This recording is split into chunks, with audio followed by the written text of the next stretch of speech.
رسول کہہ رہا ہے خیرکم من تعلم القرآن، قرآن کی گھنٹی رہنے دیجیے، انگلش کی گھنٹی اچھی ہونی چاہیے، فلاں چیز کی گھنٹی اچھی ہونی چاہیے، اس سے نوکری ملے گی، اس سے جاب ملے گی، آگے پڑھنے کی سہولت ملے گی۔ یہ جو مینٹلٹی ہے، دنیا آتی اتت دنیا وہی راغمہ، دنیا آتی ہے ان لوگوں کے پاس جو اللہ کی خاطر علم حاصل کرتے ہیں، ان کو تو ایسا نہیں ہے جنہوں نے ناجائز طریقے اختیار نہیں کیے وہ بھوکے مر گئے، مگر یہ اصل ذہنیت ہے۔ ان الحمد للہ نحمده ونستعینه ونستغفره ونؤمن به ونتوکل علیہ ونعوذ باللہ من شرور انفسنا ومن سیئات اعمالنا، من يهده اللہ فلا مضل له ومن يضلل فلا هادی له، ونشهد ان لا الہ الا اللہ وحدہ لا شریک له، ونشهد ان محمدا عبده ورسوله، وبعد، فقد قال اللہ تبارک و تعالی فی القرآن المجید والفرقان الحمید، اعوذ باللہ من الشیطان الرجیم، بسم اللہ الرحمن الرحیم، کما ارسلنا فیکم رسولا منکم یتلو علیکم آیاتنا ویزکیکم ویعلمکم الکتاب والحکمہ ویعلمکم ما لم تکونوا تعلمون، صدق اللہ العظیم۔ وقال النبی صلی اللہ علیہ وسلم انما بعثت معلما، او کما قال علیہ الصلاۃ والسلام۔ وقال النبی صلی اللہ علیہ وسلم بعثت لأتمم مکارم الاخلاق، رب اشرح لی صدری ویسر لی امری واحلل عقدۃ من لسانی یفقہوا قولی، آمین یا رب العالمین۔ محترم بزرگوں، دینی بھائیوں، عزیز نوجوانوں اور پیارے بچوں، اللہ کے نبی صلی اللہ علیہ وسلم پوری انسانی زندگی کے لیے اسوہ حسنہ ہے۔ لقد کان لکم فی رسول اللہ اسوۃ حسنہ۔ آپ کی مختلف حیثیتوں کا تذکرہ قرآن مجید میں ہوا ہے، انہی میں ایک حیثیت آپ کی ہے معلم کی، معلم انسانیت کی، دا انسٹرکٹر آف ہیومینٹی، ساری نوع انسانی کو سکھانے کے لیے آپ تشریف لائے۔ قرآن مجید کی جو میں نے آپ کے سامنے آیت پڑھی، اس میں اللہ جل شانہ کہتا ہے کہ یہ ہمارا تم پر احسان ہے کہ ہم نے تمہیں میں سے تمہارے اندر ایک رسول کو بھیجا جو تمہیں ہماری آیات پڑھ کر سناتا ہے اور تمہارا تزکیہ کرتا ہے، تمہیں پیوریفائی کرتا ہے، تمہارے اندر جو اخلاقی خرابیاں ہیں ان کو دور کرتا ہے، اور تمہیں تعلیم دیتا ہے کتاب کی، اور تمہیں تعلیم دیتا ہے حکمت کی، اور تمہیں وہ سب چیزیں بھی سکھاتا ہے جو تم نہیں جانتے تھے۔ اور اللہ کے نبی صلی اللہ علیہ وسلم نے بھی ارشاد فرمایا کہ میں مبعوث کیا گیا ہوں معلم کی حیثیت سے، علم پھیلانے والے کی حیثیت سے۔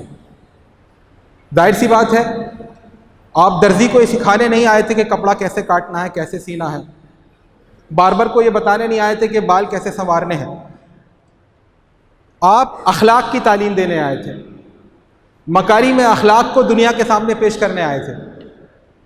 اسی بات کو آپ نے فرمایا کہ میری بعثت ہوئی ہے اس لیے تاکہ میں مکارم اخلاق کی تکمیل کروں، جو اخلاقی محاسن ہیں، جو اخلاقی فضائل ہیں، جو اخلاقی مناقب ہیں، جو اخلاقی خوبیاں ہیں، وہ دنیا کے سامنے پیش کروں، اس کا عملی نمونہ خود اپنی ذات سے پیش کروں اور دنیا کے سامنے بتاؤں۔ تو اللہ کے نبی صلی اللہ علیہ وسلم کا رشتہ علم سے بہت شروعات سے جڑا۔ حیرت کی بات ہے کہ اسلام کا جو بنیادی عقیدہ ہے، جو اصل الاصول ہے، جس پر کوئی کمپرومائز نہیں، وہ ہے توحید۔ ان اللہ لا یغفر ان یشرک بہ ویغفر ما دون ذلک، باقی ہر گناہ آن دا ول آف اللہ، اللہ کی مرضی پر منحصر ہے، چاہے آخرت میں معاف کر دے چاہے معاف نہ کرے، مگر اس کا یہ وعدہ ہے، یہ اس کا کمٹمنٹ ہے کہ اگر کوئی شرک کرتے ہوئے مرے گا تو اس کی مغفرت نہیں ہوگی۔ لیکن حیرت کی بات یہ ہے، قرآن مجید کی جو پہلی وحی نازل ہوئی اس میں توحید کا ذکر نہیں کیا گیا، اس میں شرک کی برائی بیان نہیں کی گئی، نماز کا حوالہ نہیں دیا گیا، زکوٰۃ کی بات نہیں کی گئی، روزے کا حکم نہیں دیا گیا، حج کی تاکید نہیں کی گئی، بلکہ جو پہلی وحی نازل اقرأ بسم ربک الذی خلق، یہ اپنے آپ میں بڑی حیرت انگیز بات ہے کہ اس ماحول میں جہاں لکھائی پڑھائی کا کوئی رواج ہی نہیں تھا، انگلیوں پر گنے جا سکتے تھے لکھنے پڑھنے والے لوگ، اور جہاں قلم کا کوئی تصور تھا نہیں، استعمال نہیں تھا، وہاں پہلی وحی میں پڑھنے کی تاکید کی گئی، قلم کا تذکرہ کیا گیا۔ پڑھو اپنے رب کے نام سے جس نے تمہیں تخلیق کیا۔ الذی علم بالقلم، جس نے قلم کے ذریعے تعلیم دی۔ علم الانسان ما لم یعلم، انسان کو وہ سب سکھایا جو وہ جانتا نہیں تھا۔ اقرأ وربک الاکرم، پڑھو تمہارا رب سب کریموں سے بڑھ کر کریم ہے۔ جیسے اللہ کی سخاوت کی کوئی انتہا نہیں، اللہ کی فیاضی کی کوئی انتہا نہیں، ویسے اس کے دیے ہوئے علم کی بھی کوئی انتہا نہیں۔ وما اوتیتم من العلم الا قلیلا، جو بھی تمہیں معلومات میسر ہیں، جو بھی تمہیں نالج میسر ہے، جو بھی تمہیں تجربات میسر ہیں، وہ with comparison to the knowledge of اللہ، ڈیوائن نالج کے مقابلے میں وہ کچھ نہیں ہے، اس کی کوئی حیثیت نہیں۔ اقرأ وربک الاکرم الذی علم بالقلم، جس نے قلم کے ذریعے انسان کو تعلیم دی۔ تو اللہ کے نبی صلی اللہ علیہ وسلم کی جو حیثیت معلم کی ہے، اس میں دو پہلوؤں سے بات ہو سکتی ہے۔ ایک یہ کہ آپ کا انداز تعلیم کیا تھا، کس طرح آپ سکھاتے تھے، کس طرح علم منتقل کرتے تھے، کس طرح معلومات دوسروں تک پہنچاتے تھے، اس پر بات ہو سکتی ہے، اور یہ بھی ایک موضوع ہے۔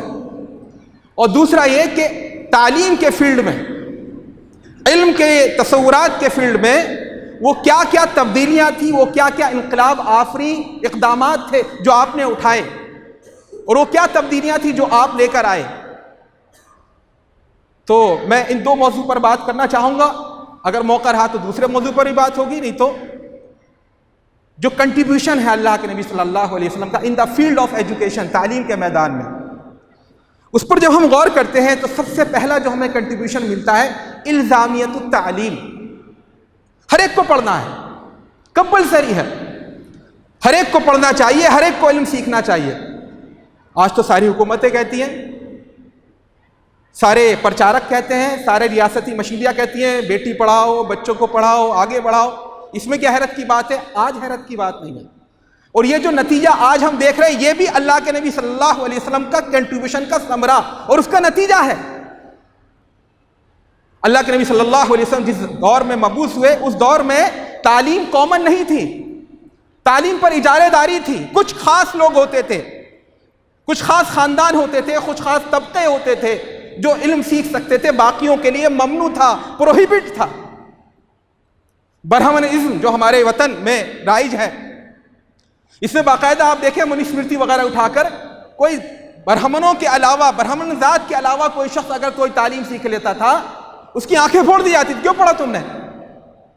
اس نے کوئی اچھی بات سن لی، کہیں بھجن چل رہا تھا، کہیں شلوک ہو رہے تھے، اس کے کان میں پگھلا ہوا سیسا انڈیل دیا جاتا تھا۔ یہودی آپ دیکھیں گے جو ایوکٹس، جو 5 کتابیں پینٹاٹیاک جن کو اسفار خمسہ کہتے ہیں، ان میں چوتھی کتاب کا نام ہے اخبار۔ یہ اخبار ایوکٹس کو کہتے ہیں، عربی زبان میں اس کا نام ہے باللاوی یا لاویین۔ کیوں لاویین بھائی؟ کیونکہ جو اسباط تھے 12، ان میں سے صرف ایک خاندان کو اجازت تھی علم سیکھنے کی اور علم کے مطابق مراسم عبادت ادا کرنے کی، صرف ایک خاندان کو، بنی لاوی کے خاندان، باقی اوروں کو اجازت نہیں تھی۔ یہی عیسیٰ علیہ السلام کی آپ انجیل پڑھ کر دیکھیں، آپ کو کہیں پر بھی یہ تاکید نہیں ملے گی کہ علم پھیلائیں، علم کو آگے بڑھائیں، پڑھیں اور پڑھائیں۔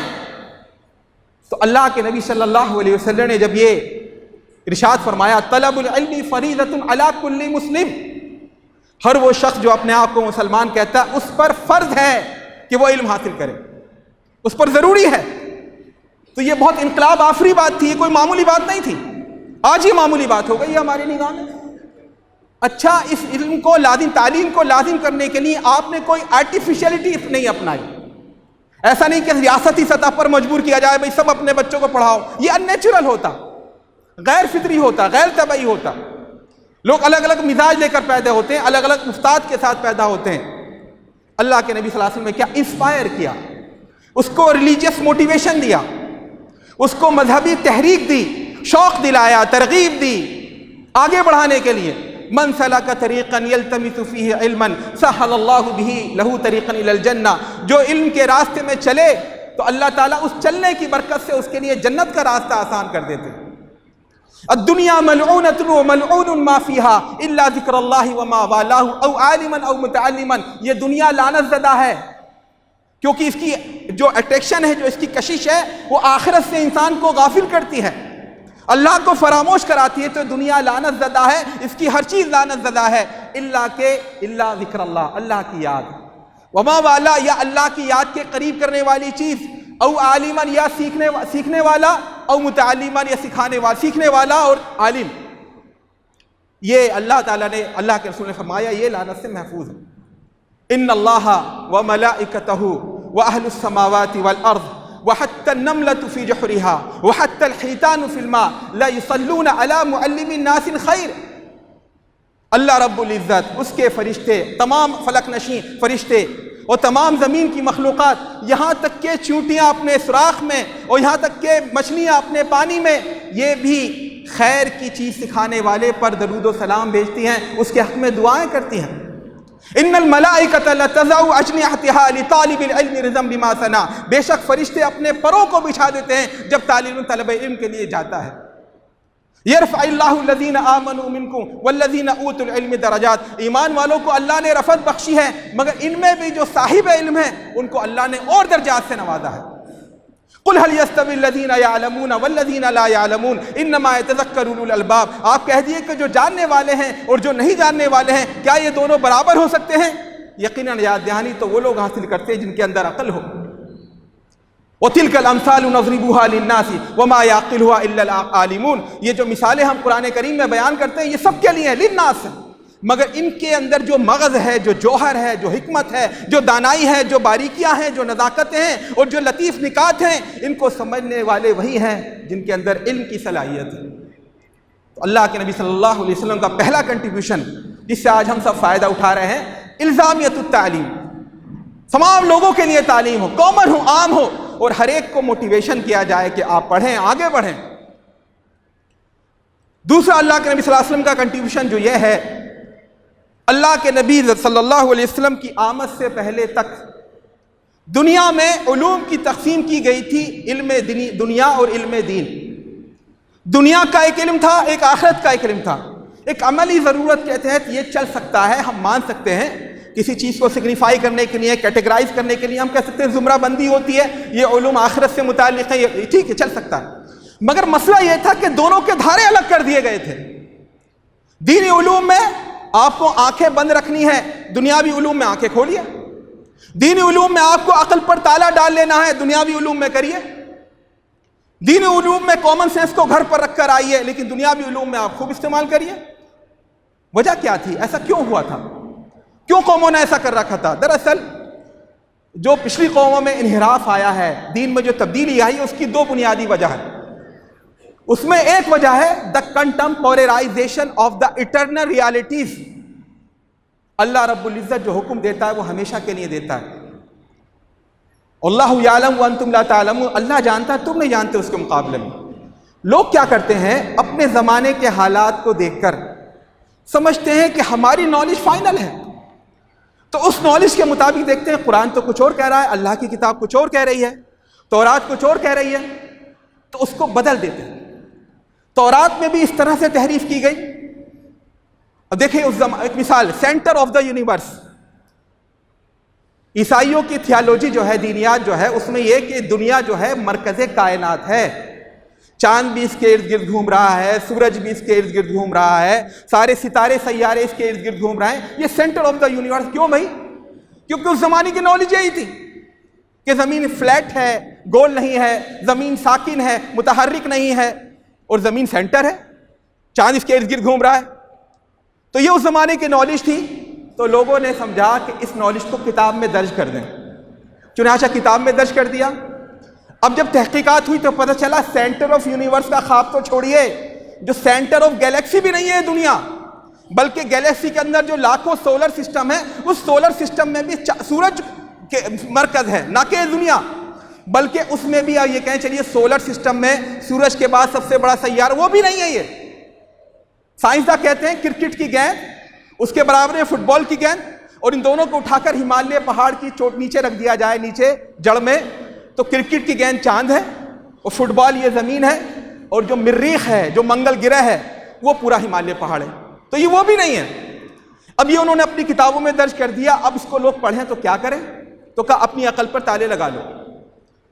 جو بائبل کی پہلی کتاب ہے جینیسس، پیدائش، اسفار خمسہ میں سے جس کو پہلا شمار کیا جاتا ہے، دا پینٹیٹیاک، 5 کتابیں جن کے مجموعے کو تورات سمجھا جاتا ہے یا باور کیا جاتا ہے، اس میں جو پہلی کتاب ہے دوسرے تیسرے صفحے پر ہی اس میں یہ ہے کہ حضرت آدم علیہ السلام سے جب ورگلانا چاہتا تھا شیطان تو اس کو جنت میں جانے کا پرمیشن نہیں تھا، تو اس نے مختلف جانوروں سے کہا، تو سانپ نے کہا میں لے چلوں گا تمہیں۔ سانپ کے اس وقت 4 پیر ہوتے تھے، اس نے اپنے منہ میں شیطان کو بٹھایا، اندر لے گیا، وہاں شیطان نے اما حوا کو ورگلایا اور انہوں نے حضرت آدم کو مجبور کیا اور وہ پھل کھایا، جس کی وجہ سے نوع انسانی کو اوپر سے نیچے آنا پڑا۔ اور وہاں جب اللہ تعالیٰ نے سزا دی، جو ذکر کیا، وہاں کہا کہ اے سانپ تو نے ایسا جرم کیا، تیری سزا یہ ہے کہ میں تیرے پیر توڑ دوں گا، آج سے تو رینگ کر چلے گا۔ تو بھائی دنیا میں سانپ ہی تو رینگ کر چلنے والی چیز نہیں، بہت ساری چیزیں ان کو کاہے کو سزا دے دی گئی۔ ایک تو یہ، دوسرے اس میں لکھا، یہ اللہ کا کلام ہے، ان کے مطابق دا سو کالڈ ڈیوائن جو اسٹیٹمنٹ ہے وہ یہ ہے کہ اور تیری غذا میں مٹی کے بناؤں گا، اب تو زندگی بھر مٹی کھائی ہو۔ آج بھی سانپ دیکھ لیا، سانپ مٹی کھاتا ہے یا مینڈک کھاتا ہے؟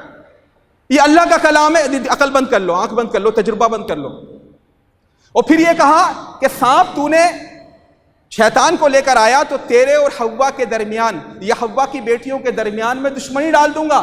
پہلے زمانے میں کھیت تھے تو کھیتوں میں جا کر عورتیں کام کرتی تھی، گھاس کاٹ کر لاتی تھی، چارہ لے کر آتی تھی، تو اس میں حادثات ہوتے، سانپ آیا اور ڈس لیا۔ تو اس زمانے کے عقل مند نے سوچا اس کو میں خدائی کلام بنا دوں، تو باقاعدہ اس نے شامل کر دیا کہ آج سے تیرے اور حوا کی بیٹیوں کے درمیان دشمنی رہے گی کہ تو جو ہے ان کی ایڑیوں کو کاٹے گا۔ اب یہ اللہ کا کلام ہے، کوئی کہہ رہا ہے نہیں، صرف اللہ تعالیٰ نے کہا سانپ عورتوں کو ڈسے گا، ہاتھ میں لے کے دیکھ لو پتہ چل جائے گا، اور صرف پیڑیوں کو ڈسے گا، بھائی رہا اسے موقع ملے گا ڈسے گا، پیر میں پڑے گا تو پیر کو ڈسے گا، ہاتھ سے پکڑیں گے ہاتھ کو ڈسے گا۔ تو یہ لوگوں نے گڑبڑ کی جو اپنے زمانے کی معلوم، یہ ہمارے ہاں بھی ہوا، لوگوں کا اعتراض ہوا کہ بھائی زنا کی سزا بہت سخت ہے تو اب اس کے لیے کتابیں لکھی جا رہی ہیں، چوری کی سزا سخت ہے تو اسلام میں نہیں ہے، یہ سب ہوا، آج بھی ہو رہا ہے، مگر اللہ کا شکر ہے کہ اسلام چونکہ ابدی دین ہے، اس میں یہ کامیاب نہیں ہوں گے، پیچھے کامیاب ہوئے۔ تو لوگوں کو یہ تھا کہ اگر دین علم سیکھنا ہے تو اپنی آنکھیں بند کر لو، دنیاوی علم سیکھنا ہے تو اپنی عقل لڑاؤ، خوب لڑاؤ۔ اللہ کے رسول نے کہا یہ تقسیم غلط ہے، یہ ڈیمارکیشن، یہ تقسیم اور یہ جدائی یہ غلط ہے، اگر فرق ہوگا تو فرق ہوگا علم نافع اور علم غیر نافع۔ اللہ کے رسول نے جو نیا تصور دیا، معلومات کو ان کو لیا جائے گا جو نافع ہیں، جو مفید ہیں، جو انسان کے کام آنے والی ہیں دنیا میں اور آخرت میں، اور جو سماج کا بھلا کرنے والی ہیں دنیا اور آخرت میں، ان کو سیکھا جائے گا۔ کوئی چیز آؤٹ ڈیٹڈ ہو گئی ہے اس کو چھوڑ دیا جائے گا۔ پہلے زمانے میں کشتی سازی کا ایک فن تھا، لوگ کشتی بنانا سیکھتے تھے، اپنے اساتذہ سے پاس جاتے تھے، مہینوں اور سالوں لگاتے تھے، اب وہ فرسودہ ہو گیا، کہنگی کا شکار ہو گیا۔ تو اب اسلام کہتا ہے اس کو چھوڑ کر آگے سیکھیں، نئی چیز سیکھیں۔ تو اللہ کے نبی صلی اللہ علیہ وسلم نے یہ نیا تصور دیا، علم نافع اور علم غیر نافع۔ اللہم انی اعوذ بک من علم لا ینفع، اے اللہ رب العزت میں تیرے سے اس علم سے پناہ چاہتا ہوں، تیری پناہ میں آتا ہوں اس علم کے مقابلے میں جو غیر مفید ہو، جو فائدہ نہ پہنچائے۔ اللہ کے نبی صلی اللہ علیہ وسلم کا ارشاد ہے ان اشد الناس یوم القیامت عالم لم ینفع علمہ، اللہ کے قیامت کے روز سب سے شدید جو عذاب چند لوگوں کو دیا جائے گا ان میں وہ عالم بھی ہوگا جس نے اپنے علم سے فائدہ نہیں اٹھایا۔ ڈاکٹر صاحب بنے ہوئے ہیں، خود اس سے کہہ رہے ہیں مریض سے سگریٹ زیادہ پئیں گے تو آپ کو لنگ کینسر ہو جائے، خود سگریٹ پی رہے ہیں۔ ڈاکٹر صاحب بنے ہوئے ہیں، دوسروں کو منع کر رہے ہیں لیکن خود عمل کر رہے ہیں، تو لم ينفعہ علمہ، اپنے علم سے خود فائدہ نہیں اٹھایا، بس اس نے ایک دکھاوے کے لیے علم سیکھا تھا۔ یہ تمام فیلڈ کے اندر ہے، ویسے ڈاکٹر حضرات کی مثال نہیں دے رہا، تمام مثالوں۔ انجینئر ہے، دوسروں کو مشورہ دے رہا ہے ایسا مکان ہونا چاہیے، خود اپنا مکان ٹیڑھا بنا رکھا ہے، تو لم ينفعہ۔ قرآن کریم میں کہا گیا مثل الذین حملوا التوراۃ ثم لم يحملوها كمثل الحمار يحمل اسفارا، جن لوگوں کو تورات کا ذمہ دار بنایا گیا تھا، ان کے شانوں پر تورات کا بوجھ ڈالا گیا تھا مگر انہوں نے صحیح طور پر اس کا حق ادا نہیں کیا، ان کی مثال ہے گدھے جیسی، کمثل الحمار يحمل اسفارا، جس پر کتابیں لاد دی گئی ہوں، پورا بنڈل بھر کے رکھ دیا گیا، پورا بورا بھر کے رکھ دیا گیا، مگر گدھا کتابیں ڈھونے سے عالم یا کوالیفائڈ نہیں ہو جاتا۔ ویسی مثال یہود کی ہے کہ انہوں نے اپنی کتابوں کو خود فائدہ نہیں اٹھایا، سود ان کے ہاں منع تھا، سودی کاروبار کرنے لگے، ان سے کہا گیا تھا دین پہنچائیں دوسروں تک لیکن خود نہیں پہنچانا بند کر دیا۔ تو اللہ کے نبی صلی اللہ علیہ وسلم فرمایا جو اپنے علم سے فائدہ نہ اٹھائے، علم کا حق ادا نہ کرے. فلولا نفر من كل فرقة طائفة ليتفقهوا في الدين ولينذروا قومهم اذا رجعوا اليهم لعلهم يحذرون. تو ایسا کیوں نہیں ہوا کہ ہر بڑی جماعت میں سے کچھ لوگ نکلتے علم حاصل کرنے کے لیے، اور جب علم سیکھتے تو واپس اپنے لوگوں میں پہنچتے اور ان کو سمجھاتے، ان کو سدھارتے، ان کی اصلاح کی کوشش کرتے، تاکہ شاید کچھ لوگ رجوع کرتے حق کی طرف. وما كان لبشر ان يؤتيه الله الكتاب والحكم والنبوة ثم يقول للناس كونوا عبادا لي. کسی انسان کے لیے روا نہیں کہ اللہ تعالیٰ اس کو نبوت دے یا اس کو حکمت دے یا قوت فیصلہ دے یا علم دے اور پھر وہ لوگوں سے کہے میری پرستش کرو، میری بات مانو، میرے بتائے ہوئے راستے پر چلو. ولكن كونوا ربانين بما كنتم تعلمون الكتاب وبما كنتم تدرسون. لیکن اگر تم علم کی تعلیم دیتے ہو، علم کو سکھاتے ہو اور علم کو پڑھتے ہو تو اس کا تقاضا ہے کہ تمہارے اندر ربانیت پیدا ہو، اللہ رب العزت والا مزاج تمہارے اندر آئے، ساری انسانیت کو تم اپنا بھائی سمجھو، دوسروں کے لیے تم خیر کا جذبہ اپنے اندر پاؤ. تو اگر یہ چیز تمہارے اندر ہے تو گویا تمہارے اندر علم نافع ہے، تم اپنے علم سے فائدہ اٹھا رہے ہو. جو تیسرا کنٹریبیوشن ہے جو اللہ کے نبی صلی اللہ علیہ وسلم دیا، اللہ کے نبی صلی اللہ علیہ وسلم سے پہلے اور اس کے بعد بھی اور آج بھی ہم دیکھ سکتے ہیں، علم کو ایک وسیلے کے طور پر سیکھنے کا مزاج. یہ علم کیوں سیکھ رہے ہو بھائی، کیوں پڑھائی کر رہے ہو؟ تاکہ پیسہ کمائیں، تاکہ ہمیں اچھی نوکری مل جائے، تاکہ ہماری دنیا بن جائے، تاکہ ہماری شہرت ہو جائے، تاکہ ہمارا نام چمک جائے.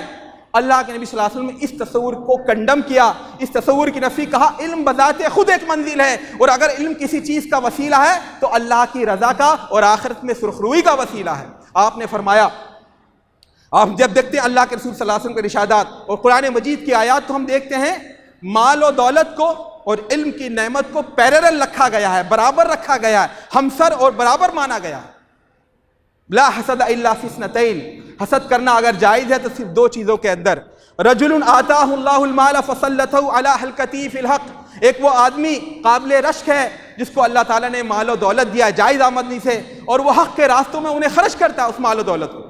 وَرَجُلٌ آتَاهُ اللَّهُ الْحِكْمَةَ فَهُوَ يَقْضِي بِهَا وَيُعَلِّمُهَا، اور دوسرا وہ شخص ہے جس کو اللہ تعالیٰ نے حکمت دی، جس کو اللہ تعالیٰ نے دانائی دی، جس کو علم دیا، اور پھر اس کے مطابق وہ فیصلے کرتا ہے اپنی زندگی میں اور اس کی تعلیم دیتا ہے دوسروں کو. من تعلم علما مما يبتغى به وجه الله لا يتعلمه الا ليصيب به عرضا من اعراض الدنيا لم يجد ريح الجنة. اللہ کے رسول نے ارشاد فرمایا کہ جو کسی ایسے علم کو سیکھے جس کو آخرت اور اللہ کے لیے سیکھنا چاہیے، اللہ کی رضا جوئی کے لیے سیکھنا چاہیے، مگر اس کا مقصد کیا ہو؟ الا ليصيب به عرضا من اعراض الدنيا، دنیا کے کسی کام بن جائے، کوئی مقصد حاصل ہو جائے، تو اللہ کے نبی نے فرمایا لم یجد ریح الجنہ، وہ عرف الجنہ یا ریح الجنہ، جنت کی خوشبو نہیں پائے گا.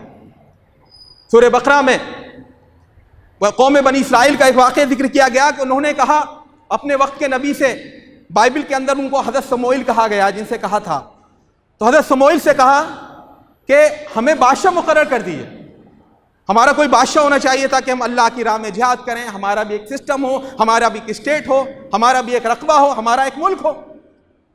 تو انہوں نے کہا ٹھیک ہے میں کر دیتے ہیں. تو انہوں نے پھر اللہ کے نبی اللہ رب العزت کی حکم کے مطابق فرمائے وقال لهم ان اللہ قد بعث لكم طالوت ملکا، اے لوگوں سن لو، اللہ تعالیٰ نے تمہارے اوپر طالوت کو بادشاہ مقرر کیا ہے. سنتے کیا بولے؟ قالوا انا يكون له الملك علينا، کہنے لگے کہ اس کی بادشاہت ہمارے اوپر کیسے ہو سکتی ہے؟ وَنَحْنُ أَحَقُّ بِالْمُلْكِ مِنْهُ، اس سے زیادہ تو ہم بادشاہت کے مستحق ہیں. پھر وجہ کیا تھی؟ ان کے دماغ میں کیڑا کیا تھا؟ وَلَمْ يُؤْتَ سَعَةً مِنَ الْمَالِ، وہ کروڑ پتی تو ہے نہیں، وہ ارب پتی تو ہے نہیں. ان کا یہ تھا جو مالدار ہوگا وہی علم والا ہونا چاہیے، وہ جو مالدار ہوگا وہی بادشاہ ہونا چاہیے، وہی لیڈر ہونا. یہ خناس، یہ یہودی مینٹلٹی، یہ قارونی مینٹلٹی. قارون سے کہا گیا کہ اللہ کے راستے میں خرچ کرو، لا تفرح، اتراؤ مت، تو کہا انما اوتیت علی علم عندی، یہ تو میرے علم کی بنیاد پر مجھے ملا ہے، میں نے اس علم اپنی معلومات سے اپنی نالج سے دنیا کمائی ہے، اس میں اللہ کا رول کہاں گیا؟ یہ قارونی ذہنیت ہے، یہ یہودی ذہنیت، اسرائیلی ذہنیت. کہا لم یؤت ساعۃ من المال، اس کو مال تو دیا نہیں گیا. تو وقت کا نبی کیا کہتا ہے؟ قال ان اللہ اصطفاہ علیکم، اللہ تعالیٰ نے منتخب کیا ہے، تمہارے منتخب کرنے سے منتخب نہیں ہوئے ہیں طالوت. وَزَادَهُ بَسْطَةً فِي الْعِلْمِ وَالْجِسْمِ، اور بادشاہی کے جو تقاضے ہیں، بادشاہی کے جو جن چیزوں کو حاصل کر کے آدمی بادشاہ بننے کے لیے ایلیجیبل ہو جاتا ہے، تو کہا وزادہ بسطۃ فی العلم، اللہ تعالیٰ نے اس کو صحت اچھی دی ہے، اللہ تعالیٰ نے اس کو معلومات دی ہیں، علم دیا ہے۔ واللہ یؤتی ملکہ من یشاء، اللہ چاہے جس کو اپنی بادشاہ دے، واللہ واسع علیم، اور اللہ وسعت دینے والا ہے، وہ جاننے والا ہے۔ قرآن مجید میں دوسری جگہ فرمایا وَاتْلُ عَلَيْهِمْ نَبَأَ الَّذِي آتَيْنَاهُ آيَاتِنَا فَانْسَلَخَ مِنْهَا، اس آدمی کا قصہ ان کو بیان کرو جن کو ہم نے اپنی آیات کا علم دیا تھا، مگر اس نے کیا کیا؟ فَانْسَلَخَ مِنْهَا، جیسے سانپ قینچلی سے نکل جاتا ہے، اپنی کھال سے نکل جاتا ہے، ویسے انہوں نے اپنے علم کا پیرہن تاریک تار تار کر دیا، چاک کر دیا۔ فَأَتْبَعَهُ الشَّيْطَانُ، تو شیطان اس کے پیچھے پڑ گیا۔ فَكَانَ مِنَ الْغَاوِينَ، تو وہ گمراہ ہوا۔ وَلَوْ شِئْنَا، یہ سننے کی آیت ہے، اگر ہم چاہتے لَرَفَعْنَاهُ بِهَا، تو ہم نے اس کے لیے رفعت کا، سربلندی کا، بڑائی کا، اونچائی کا سامان کر دیا تھا، علم اس کو دیا تھا بھائی، ہم چاہتے تو وہ اوپر اٹھ جاتا۔ وَلَكِنَّهُ أَخْلَدَ إِلَى الْأَرْضِ، مگر اس نے علم کے ذریعے دنیا کمانی چاہی، زمین سے چمٹنا چاہا، اس کو اپنا مقصد بنایا۔ وَاتَّبَعَ هَوَاهُ، اور اپنی خواہش نفس کے پیچھے چلا۔ تو فرمایا فَمَثَلُهُ كَمَثَلِ الْكَلْبِ ان تحمل علیہ یلہث او تترکہ یلہث، اس کی مثال کتے کی طرح ہے، کتے کو دھتکار کے دور بھگاؤ تب بھی دور سے زبان نکال کر چپچپاتا رہے گا، آپ کے آگے پیچھے گھومتا رہے گا لالچ کی وجہ سے۔ وہ ان تترکہ یلہث، یا مت بھگاؤ تب بھی ایسے ہی رہے گا۔ جس کو اللہ نے علم دیا، جس کو علم نہیں دیا، چلیے وہ ایک بار یہ کہنے کا مجاز ہے کہ مجھے معلوم نہیں تھا یہ چیز غلط ہے، مجھے معلوم نہیں تھا یہ چیز حرام ہے، یہ ناجائز ہے۔ جس کو اللہ نے علم دیا، اس کو معلوم ہے کہ مجھے اس سے دور رہنا ہے، پھر بھی وہ اس سے چمٹے جا رہا ہے، تو اس کی مثال اس کتے کی طرح ہے جس کو آپ دور بھگائیے، یعنی اس کی نالج جو اس کے ذہن میں، مالک اس کو دور بھگا رہا پھر بھی بھاگ نہیں رہا، اس کا علم اس کو دور بھگا رہا پھر بھی نہیں ہٹ رہا۔ ان تحمل علیہ یلہث او تترکہ یلہث، چاہے اس کو تم بھگاؤ چاہے مت بھگاؤ۔ فَأَعْرِضْ عَمَّنْ تَوَلَّىٰ عَنْ ذِكْرِنَا وَلَمْ يُرِدْ إِلَّا الْحَيَاةَ الدُّنْيَا، ایسے لوگوں سے محمد صلی اللہ علیہ وسلم آپ منہ پھیر لیجئے جو ہمارے ذکر سے روگردانی کریں، اور وَلَمْ يُرِدْ إِلَّا الْحَيَاةَ الدُّنْيَا، اور ان کا مقصد اور مراد صرف دنیا کی زندگی ہو۔ اس کے بعد جو ٹکڑا ہے ذَلِكَ مَبْلَغُهُ مِنَ الْعِلْمِ، علم کا مبلغ ہی اتنا ہے، ان کے علم کی پہنچ ہی یہاں تک ہے، اس سے آگے نہیں سوچ پاتے۔ اچھا اس کورس میں پڑھیں گے جس سے نوکری ملنے کے چانس ہو۔ رسول کہہ رہا ہے خیرکم من تعلم القرآن، ارے قرآن کی گھنٹی رہنے دیجیے، انگلش کی گھنٹی اچھی ہونی چاہیے، فلاں چیز کی گھنٹی اچھی ہونی، اس سے نوکری ملے گی، اس سے جاب ملے گی، آگے پڑھنے کی سہولت ملے گی۔ یہ جو مینٹلٹی ہے، دنیا آتی اتت دنیا وہی راغمہ، دنیا آتی ہے ان لوگوں کے پاس جو اللہ کی خاطر علم حاصل کرتے ہیں، ان کو تو ایسا نہیں ہے جنہوں نے ناجائز طریقے اختیار نہیں کیے وہ بھوکے مر گئے، مگر یہ اصل ذہنیت ہے، وہ قارونی ذہنیت، وہ یہودی ذہنیت، وہ اسرائیلی ذہنیت، اور اس کو ہم دیکھ رہے ہیں۔ جب علم حاصل کیا جاتا ہے دنیا کے لیے تو وہ تمام تکنیکیں اختیار کی جاتی ہیں جو ناجائز ہوں جائز ہوں، مگر اس سے فائدہ نظر آئے۔ چنانچہ امتحانات میں چیٹنگ بھی ہوگی، امتحانات میں باتیں بھی ہوں گی، امتحانات سے پہلے اور جو ذرائع ہو سکتے ہیں، وسائل ہو سکتے ہیں، جائز ناجائز سے کوئی مطلب نہیں۔ اچھے سے اچھے بچے ہمارے، یقیناً سب بچے ایسا نہیں ہوتے، مگر بہت اچھے بچے جن کے بارے میں یہ ہوتا ہے بہت اللہ والے ہیں، بہت ملنسار ہیں، بہت اخلاق مند ہیں، مگر اس حمام میں ننگے ہو جاتے ہیں۔ وجہ کیا ہے؟ وہی ذہنیت، اپنی عزت نفس کو نیلام کر کے استاد ڈانٹ رہے ہیں، جو ویجیلنس کرنے والے ہیں وہ ڈانٹ رہے ہیں، وہ بار بار کھدیڑ رہے ہیں، مگر نہیں، ایک دوسرے سے پوچھنا ہے، نمبرات کسی طرح بڑھ جائیں، کاپی کسی طرح لے جائیں، چیٹنگ ہو، نقل اتاریں، پرچیاں بنائیں۔ یہ وجہ کیا ہے؟ وہی مینٹلٹی جس کو قدم کرنے کے لیے اللہ کے نبی صلی اللہ علیہ وسلم لائے تھے، اور یہ آپ کا کنٹریبیوشن تھا تعلیم کے میدان میں۔ اس امتحانات کے اندر بہت سارے سائیڈ ایفیکٹ ہیں، مگر جو اسٹیٹس کو ہے وہ یہ ہے کہ آج دنیاوی تعلیم کے اداروں کو چھوڑیں، جو سیکولر تعلیم گاہیں ان کو چھوڑیں، جو دینی ادارے ہیں وہاں پڑھنے والے جو ہوش مند اور عاقل اور بالغ جو نوجوان ہیں وہ بھی دیکھتے ہیں کہ بھائی وہی مسئلہ ہے کہ ویسے سب ٹھیک ہے، دین کی بات ہے، مگر امتحان کا جو مسئلہ ہے، مارکس کا جو مسئلہ ہے، صلاحیت چھوڑیے، صلاحیت جتنی، میں کہتا ہوں ہمارے کئی ساتھی تھے جب ہم طالب علم تھے، جتنی صلاحیت یا جتنی محنت وہ پرچی بنانے میں خرچ کرتے تھے، پرچی چھپا کر لے جانے میں خرچ کرتے تھے، اور پرچی کو نکال کر کے نقل کرنے میں خرچ کرتے، اس کی آدھی محنت بھی اگر وہ پڑھائی میں کر لیتے ان کو یہ سب چیز کی ضرورت نہیں تھی۔ بس توفیق کی بات ہے، توفیق کی بات ہے۔ تو محترم بھائیوں، بزرگوں، دینی ساتھیوں اور عزیز بچوں، اللہ کے نبی صلی اللہ علیہ وسلم نے جو تعلیم کے میدان میں کنٹریبیوشن دیا، اس میں سر فہرست ہے کہ آپ نے تعلیم کو عام کرنے کی وکالت کی، اس میں سر فہرست یہ بھی ہے کہ آپ نے علم کو دینی اور دنیاوی کے بجائے نافع اور غیر نافع میں تقسیم کیا، اور اسی طرح آپ نے علم کو خود ایک منزل بتایا، خود ایک غایت بتایا، اس کے ذریعے سے پیسہ کمانے کا مقصد، جاب پانے کا مقصد، فلاں چیز کا مقصد، آپ نے اس کو کنڈم کیا، اس کو ریفیوٹ کیا، اس کو ریجیکٹ کیا، اور آپ نے کہا علم کے ذریعے تو اللہ تعالیٰ کی رضا جوئی چاہی جاتی ہے۔ یقیناً اگر بچہ میریشیس ہو، باصلاحیت ہو، ایلیجیبل ہو تو دنیا اس کے پاس آتی ہے۔ مولانا علی میاں رحمۃ اللہ علیہ کہا کرتے تھے، حضرت یوسف علیہ السلام کو زلیخا نے، جس کو زلیخا کہا جاتا ہے، اس عورت کو عزیز مصر کی، اس نے 7 دروازے بند کر کے تالے لگا دیے تھے اور کہا تھا بدکاری کرو میرے ساتھ، مگر اللہ تعالیٰ کی مدد آئی اور وہ تالے کھلتے چلے گئے، وہ نکل گئے۔ وہ کہتے تھے مولانا علی رحمۃ اللہ علیہ اپنے طلبہ سے، اپنے بچوں سے، تم اپنے اندر صلاحیت پیدا کر لو، تم اپنے اندر قابلیت پیدا کر لو، تم ایکسٹرا آرڈینری بن جاؤ۔ دیکھیے کھیپ کی کھیپ نکل رہی ہے، اس کے پاس بھی ڈگری، اس کے پاس بھی، اس کی کوئی وکالت نہیں۔ آپ ایسے بن جاؤ کہ آپ کے پاس کچھ ایسا ہو جو دوسروں کے پاس نہ ہو، تو دنیا آپ کو تالے توڑ توڑ کر نکال کر لائے گی۔ آپ 7 تالوں میں چھپ جائیں گے تب بھی دنیا وہاں پہنچے گی، آپ کو کھینچ کر لائے گی۔ مگر مسئلہ یہ ہے کہ آپ صلاحیت مند بنیں، آپ قابل بنیں، آپ ایکسٹرا آرڈینری بنیں، آپ غیر معمولی بنیں، آپ ممتاز بنیں، آپ کے پاس وہ علم ہو، آپ کے پاس وہ اختصاص ہو، آپ کے پاس وہ صلاحیت ہو کہ دنیا مجبور ہو آپ کی طرف دستے سوال دراز کرنے کے لیے۔ اگر ایسا ہوگا تو پھر انشاءاللہ ادھر ادھر منہ دیکھنے کی ضرورت نہیں پڑے گی۔ تو یہ اللہ کے نبی صلی اللہ علیہ وسلم کے جو اسہامات ہیں، جو کنٹریبیوشنس ہیں، جو آپ کا جو رول رہا ہے تعلیم کے میدان میں، وہ آپ صلی اللہ علیہ وسلم کا یہ خاص 3 امتیازات تھے۔ اللہ تعالیٰ سے دعا ہے کہ ہم نبی کریم صلی اللہ علیہ وسلم کے اسوہ حسنہ کو اپنی زندگی میں لانے کی توفیق دے، علم حاصل کرنے کی توفیق دے، اور لوجہ اللہ سے حاصل کرنے کی توفیق دے۔ اقول قولی ھذا واستغفر اللہ لی ولکم ولسائر المسلمین فاستغفروا انہ هو الغفور الرحیم۔